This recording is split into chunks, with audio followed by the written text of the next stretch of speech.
জুলাই গণঅভ্যুত্থানের বর্ষপূর্তিতে নানা কর্মসূচির অংশ হিসেবে আজ রাজধানীতে সমাবেশ করবে জাতীয় নাগরিক পার্টি এনসিপি ও বিএনপির ছাত্র সংগঠন জাতীয়তাবাদী ছাত্রদল। জুলাই আন্দোলনে নেতৃত্ব দেওয়া দল এনসিপির দেশব্যাপী পদযাত্রা শেষ হয়েছে। দেশ গড়ার সেই অভিজ্ঞতা নিয়ে আজ জাতীয় ইশতেহার ঘোষণা করবে দলটি। বেলা ৩টা থেকে সন্ধ্যা ৬টা পর্যন্ত জুলাই ঘোষণাপত্র ও সনদের দাবিতে এ সমাবেশ অনুষ্ঠিত হবে।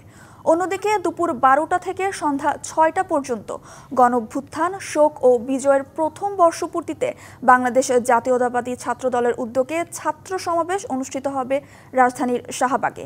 এদিকে সোহরাওয়ার্দী উদ্যানে জুলাই জাগরণ অনুষ্ঠান করবে সাইমুম শিল্পী গোষ্ঠী। সকাল 10টা থেকে রাত 10টা পর্যন্ত চলবে তাদের কর্মসূচি। এসব সমাবেশ ঘিরে আজ যান চলাচল সীমিত করার নির্দেশনা দিয়েছে ডিএমপি। আইনশৃঙ্খলা বাহিনী গ্রহণ করেছে কঠোর নিরাপত্তা ব্যবস্থা।